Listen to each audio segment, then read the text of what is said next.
Hello and welcome to the Irish NFL Show interview special this week. It's a busy time during the season as we're entering the final weeks of the NFL playoffs, but there's a really important game coming up in the coming weeks, the Senior Bowl, and we're delighted to be back with Jim Nagy, former NFL scout, the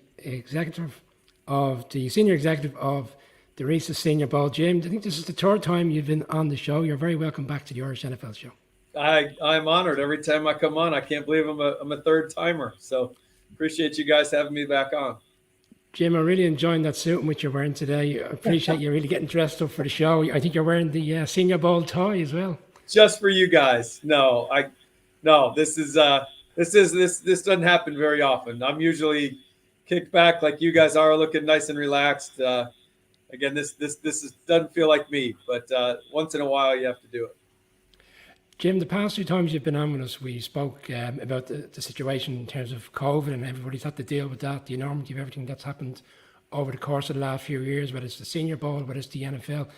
How good and enjoyable is it to be in a year preparing for the Senior Bowl with the fact that it's kind of back to normal, and how has the landscape of preparation changed over the course of the last 12 months? It feels so good to be out of that. 2 years ago, we did have the Senior Bowl kind of in the height of COVID, kind of in the middle of it a little bit. And that was it was a rewarding year because no other NFL events happened that year. There was in the pre-draft process, there was no combine. Some of the schools had some workouts, some pro day workouts, but the teams couldn't get face-to-face with the players. They had to keep a distance and time the 40s and do the things they had to do. That was a very stressful year, but very rewarding year. And then last year we had a little bit of the COVID protocols in place, but this year we feel like we're kind of free and clear and all back to normal.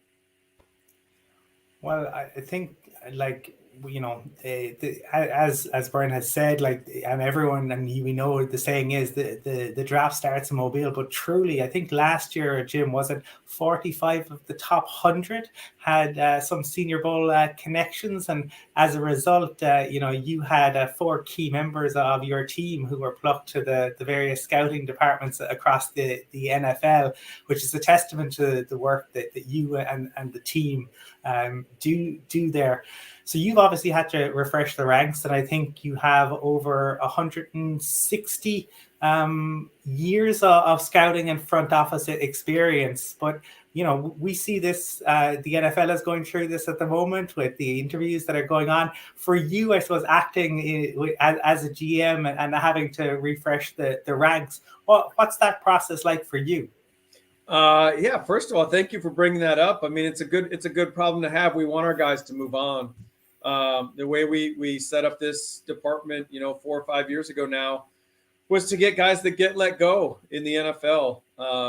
The ball bounces a certain way. It's an odd shaped ball, and in some years it doesn't bounce your way. So you work in football long enough, you're gonna find yourself without a job. So I kind of wanted to create something here at the Senior Bowl that would be a little bit of a soft landing spot for some scouts and executives that got let go.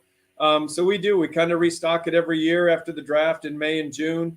Like you said, this year we had 9 former NFL scouts on our staff and lost the 4 guys last year to the league. And that's the ideal. Like that's the ideal when they come here for a year and they bounce and they get another job back in the league. So great group this year. They did tremendous work. You said 45 of the top 100 last year. That was our best year we've had in a long, long time.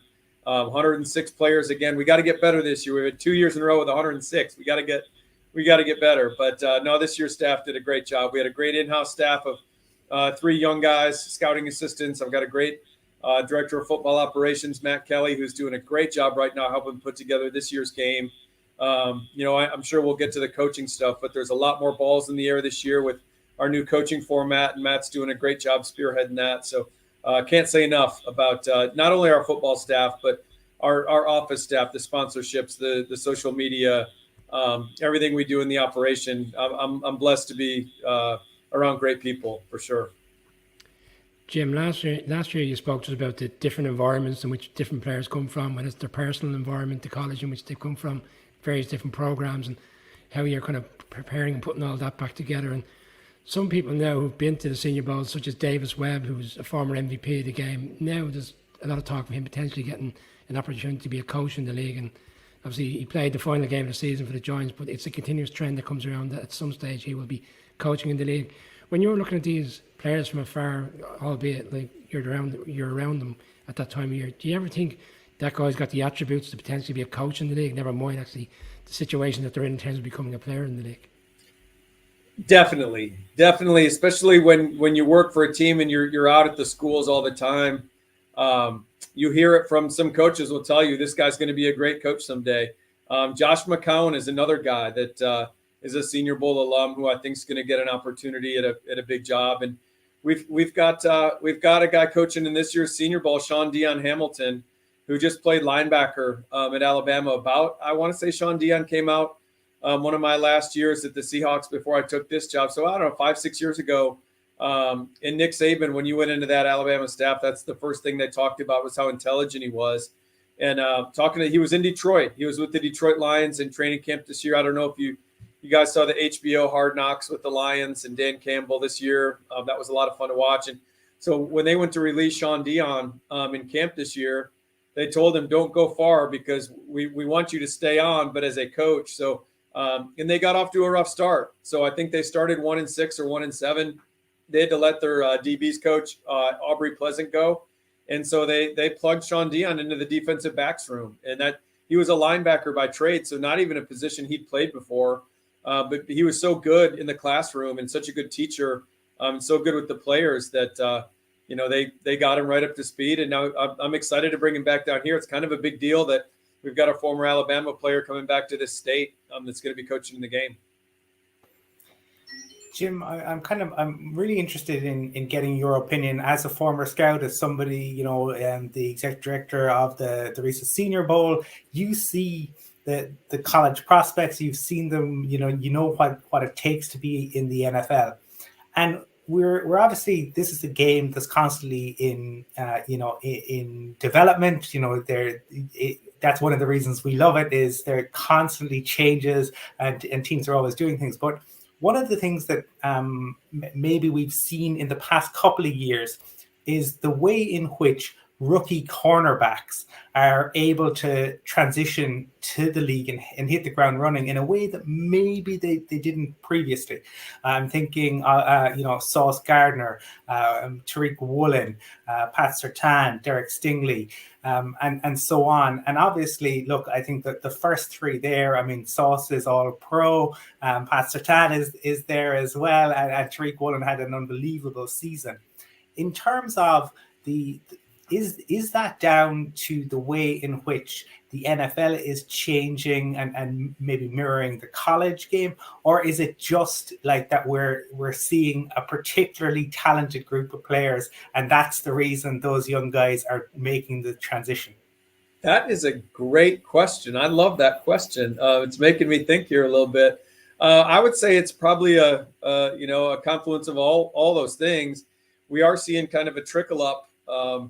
Is that even a thing, trickling up? I know there's trickling down, whatever the opposite of trickle down is. Concepts are being pulled up from college now.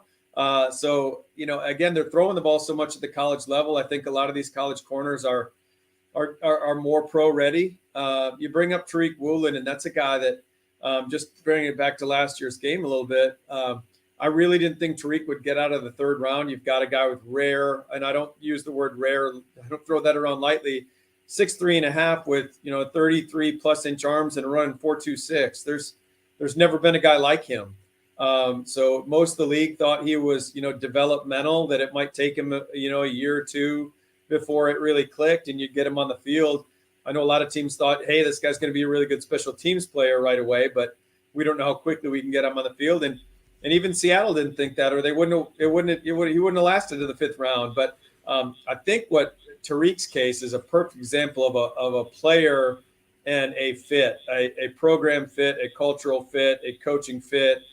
We all know what Pete Carroll's done with big corners like Richard Sherman and Brandon Browner and on and on and on. You got to give the coaching staff credit up there, and you got to give Tariq a lot of credit because he's a guy that only played corner for 2 years in college, and And for him to come in year one and make a Pro Bowl and lead the league in interceptions with 6, pretty crazy story. I think maybe the last part of it is some of these guys are just unbelievable athletes. And sometimes you can just stick them out there and say, just cover that guy. And just natural athleticism takes over. As long as they're focused and they know what scheme they're playing, they can just go out there and be athletes. And I think the league right now is at an all-time high when it comes to athletes. J.C. Horn is another guy. You rattled up a great list. I'd add J.C. Horn. I think we're in kind of, this might be a 2 or 3 year window where we're just seeing some really great corner prospects come out. But that's certainly that's a great question. It's a great thing to think about. Jim, I know a lot of the focus is around the game. I'm just interested to know about in the background, such as the support program for players. And I'm not sure how involved you get, bearing in mind players go off to the combine and they have their agents and stuff. But it's just around the expectation players have when they lead up to the draft. Like, for example, Jermaine Johnson last year for the Jets went quite low in the first round. I know the Jets had 3 picks in the first round, haven't moved up. But there was an expectation he would go potentially top 15. Daniel Jones is finally, looks like he's going to get rewarded for a great season, having had a few difficult seasons and the expectation of being picked early in the first round. And then you got the Brock Purdy, for example, who's like Mr. Irrelevant, and he's just taken to it like a duck to water, essentially, and he's very much playing a mistake-free game at the moment. Like, where does the kind of balancing act between a player thinking he's going to go early on and where do you actually end up in terms of the aftermath of the draft and stuff, and obviously the focusing on the Senior Bowl element as well? Wow, that's a really layered question. I could probably sit here for a couple hours and talk about. When you're talking about, I mean, is the question specifically like how do you project where guys should end up going? It's such a difference of opinion. Like, you see players are expected to go so high and they don't, and then the question marks thereafter really, why didn't they go? And I suppose when you get them in and you're dealing with them at the Senior Bowl, does that conversation even take place around where they expect to go? I would say this. I would say there at times, sometimes the media does a really good job and nails players. There's other times where the media can be a little bit higher or lower. And there's not a lot of guys. From here on out, you're not going to get a lot of truthfulness out of NFL teams. Like, even when I talk to my friends around the league leading up to the draft, I don't even try to ask them. I don't want them to think like, But while we lead into the Senior Bowl, we have really open discussions, and we share grades. They'll talk about, we've got 2 4th-round grades and a 6th-round grade. So at this time right now, I've got a pretty darn good handle on where the league has the guys for the draft, at least the seniors, the juniors, obviously not. But sometimes there's a disconnect. And I think when you see that, sometimes the guys in the NFL know a lot more about these players as people than the media have any resource to. They don't know. And they can't know. They're not in Tuscaloosa or Athens, Georgia every day, trying to talk to coaches and figure out these guys, who they are as people. And that's a huge, huge part of where guys get drafted and if they pan out or don't pan out. I've said this, a million times. Look back at, you always try to grade yourself as a scout and get better and, self-scout, if you will. And the mistakes I've made, I've really missed on the player more than I've missed on the person. I feel like you can watch the tape. Once you've been doing it long enough, I mean, you can watch the tape and have a pretty good idea where a guy should go and what his talent level is. But what really guides a player's career is how they're wired on the inside. I think you're seeing it with Brock Purdy right now.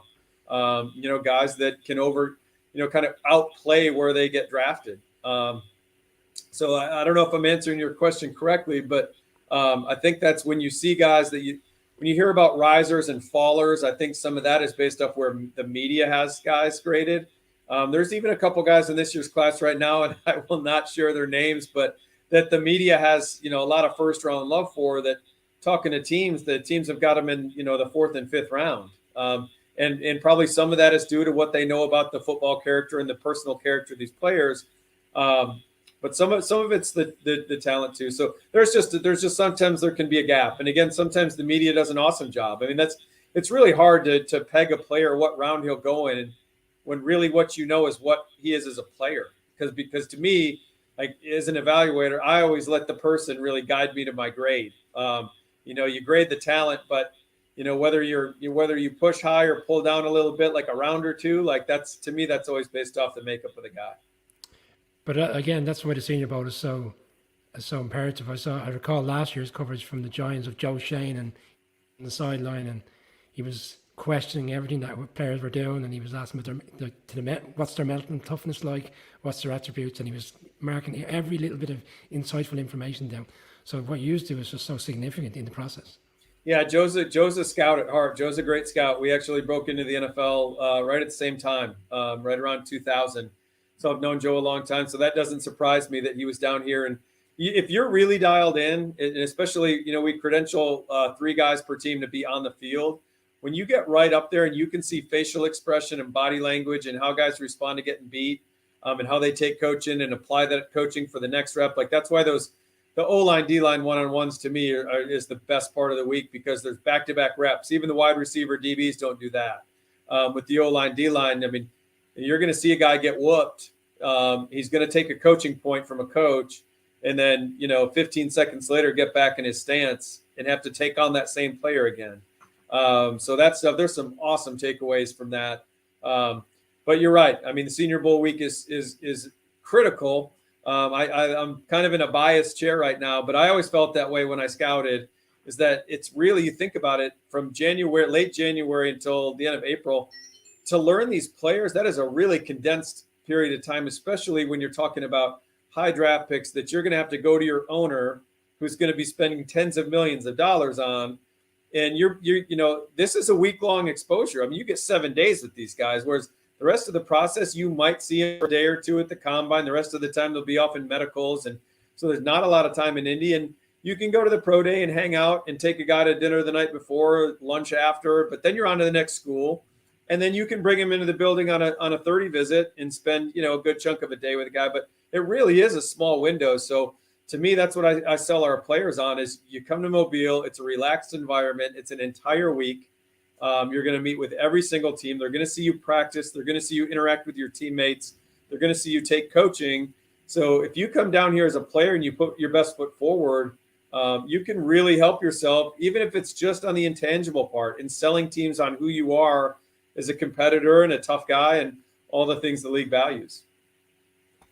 And I suppose, Jim, in terms of like what you're saying, building on that, because it gives the exposure that teams don't usually get, and tying that into the kind of coaching structure this year, because obviously you've got the head coaches, but I think from what I've read and from the press releases and stuff, essentially kind of half the league's team have staff involved, and that I think is a testament to what you're saying, because teams want to get to know the players and they want to have their staff around because they want to be up close and they want to see how they behave in certain situations. Because you go to the combine and you get to do the interview, and what's the interview, 15 minutes, and we hear about some of the strange questions, but to get to be around the players. And can you talk to us about, I suppose, the way in which, because for fans over here, we're pretty far removed from it. We know about it, but like in terms of the way in which you go about putting the coaching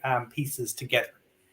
Yeah. So for the past 73 years, we've had full coaching staffs that come down here to Mobile and coach our teams. And they usually start at the top of the draft order. And if a team is going through a coaching change, that kind of precludes that team from coming to coach.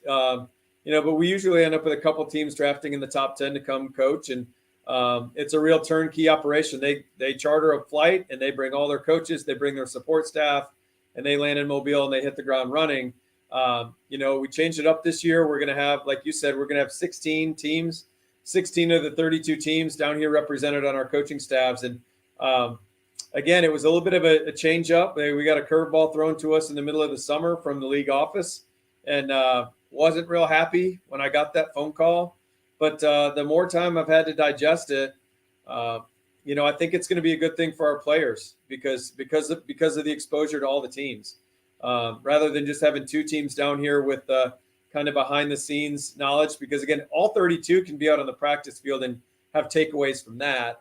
But what they've never had is the classroom time, in having 3 meals with these guys, just sitting around and what we have big projector TVs, watching TV, watching football games, and eating a meal with them, and just talking about where they came from. And so all those little takeaways are key. And again, with half the league down here this year, I'm excited for our players. I actually think it's a good thing for our guys. And Jim, just a final one from me, but I couldn't let you go without asking about, because we're coming up to championship weekend, and a young QB who is now one of the maybe faces of the league who you've had at the Senior Bowl is Jalen Hurts, and a young man who was dealing with adversity when he was with you with the Senior Bowl, and has dealt with adversity kind of throughout his career, but always it doesn't seem to impact upon him. He seems to have that resilience, that ability to overcome, and you can see the way in which the players respond to him. And even when he's doubted and questioned, and you see him in interviews, he doesn't respond to the negativity. He is a very measured young man. Was he the exact same when you saw him down in Mobile? He was the exact same. Yeah, absolutely. Jalen is a really interesting case study because, like you said, he's at Alabama. He's having a lot of success. He gets beat out by Tua Tagovailoa, loses his job, sticks with it, doesn't jump in the transfer portal and go somewhere. He stays put, goes through that year. Tua gets hurt in the SEC championship game. I think we all remember Jalen came off the bench, led him to the win in that game, and then went back to the bench for the national championship game. And then the next year goes to Oklahoma and has a really good senior year. But, when he came here to Mobile, talking about the grade sharing we do at the league, everybody had Jalen in the 4th or 5th round. So a couple in the 6th, but nobody had 2nd or 3rd round grades on Jalen. And there was people in the media that year asking if we were going to give him reps at running back. I mean, which is really insulting to a guy that has accomplished so much at quarterback in his career. And he had a great week down here, and then he had a good combine. I was at the combine. He threw it well there. Not that I don't put a lot of stock in guys throwing around in shorts and T-shirts, but he did throw it well there. So for him to go in the 2nd round, I think that a lot of people thought the Eagles reached. I think we could all Google that right now and see some instant reaction from the Jalen Hurts pick. And he's, I think Howie Roseman would probably get a kick out of what some of the people were saying about him. And honestly, like give Howie and Nick Sirianni a ton of credit because, they could have in the offseason, they gave him another year. They gave him another year to get back on. He did some good things last year. There was some pressure to maybe bring in another guy, create a competition. And they were like, no, Jalen's our guy. And I think that gave Jalen even more confidence. And again, with Jalen's a great case study to me, you can never put a ceiling on a player that is an elite worker, which Jalen Hurts is, and an elite competitor. Those two facets of Jalen's personal makeup, are really off the charts. So you want to say a guy, you want to say, oh, he could be a good backup. Well, no, he's better than that. He ends up a starter. Well, he could be a solid starter. Well, no, he's not. Now he's playing like a franchise guy that's going to, make millions of dollars. So just happy for Jalen. He's done an unbelievable job. The whole week down here in Mobile, it was a business trip. I will tell you that. Not a lot of smiles. He was down here to get work done, and he did a great job. So I'm really happy for him. I hope he makes it to the Super Bowl. Jim, a final one for me. Last year when you were on, we discussed the USFL and the fact that players who are becoming undrafted rookie essentially might get an opportunity to go and play in that league. And you said at the time you would encourage people to do that, to build up their experience of playing in really competitive games. Obviously, the XFL is now coming back. The timing probably is a bit off, but do you find that there's other coaches, or is it exclusive to the NFL coaches, or do you find that there's other coaches that are kind of latching on to the fact that the Senior Bowl is very important and there might be an opportunity further down the line to potentially take a player that isn't drafted come April? Yeah, the hope is all our guys get drafted, for one. That's our goal. We come pretty close, but there are going to be guys every year that, first of all, they wouldn't get drafted if we didn't think they wouldn't get invited if we didn't think they'd get drafted. But we make plenty of mistakes. But I will say this: the XFL is going to be here. The USFL, they're both going to have a big contingent down here watching our guys. I know most of the guys that are in like the general manager roles and head coaching roles. One of our HBCU coaches that was part of our game last year. Over here, we have historically black colleges and universities. They're called HBCUs. One of our guys, Reggie Barlow, who played in the Senior Bowl back in the day, the mid 90s. Reggie was the head coach at Virginia State last year, came down, did a kind of an internship fellowship with the Detroit Lions during our week. And now he's a head coach in the XFL. So that was a really cool thing. So, yeah, those guys are going to be down here looking at players. And I think it's a great thing because right now the NFL is not a great developmental league. There's limited days they can wear pads in practice during the season. I think 14 padded practices, so an average of less than one a week. And then in the off season, because of the new collective bargaining agreement, like the teams don't even have them very much in the off season. They're really out on their own training. So there's not a lot of developing, and you only really get better if you play. So I'm excited about these other leagues. I think it's great opportunities for coaches, front office people, scouts, and mostly players. I really hope, we've struggled to keep a second league strong here in the United States. There's been a lot of attempts, but I really hope these two stick because I think there's good guys working in the league. It's always been kind of a financial funding issue when it comes down to it. But I hope they stick because it's going to be great for those players. And then that's going to be good for the NFL because those guys will be getting pulled up. So we're going to see better development for the overall sport. Yeah, absolutely. And I think one needs to maybe talk to Kurt Warner to know about the importance of developmental leagues and finding an alternative route into the NFL. Jim, it is always fantastic to chat to you. And we really appreciate your time. The invitation to make your way to Ireland is always there, and we will be delighted to welcome you. We look forward to seeing the Senior Bowl in just about a week and a half's time. And remember what I said earlier, 45 of the top 100 players. And I know, Jim, you talked about it, the work that your staff do. I would not be surprised if you went and you topped that again this year, but we really appreciate your time. Thanks so much. Yeah, thank you guys. And thank you for the Christmas card and the shamrock that you sent. I put that in my wallet. So I don't know who sent that, which one of you sent that, but I put that, my wife told me, put that in your wallet for good luck. So thank you for the shamrock. And thanks for having me back on the show. You're very welcome. Fingers crossed it will bring you good luck.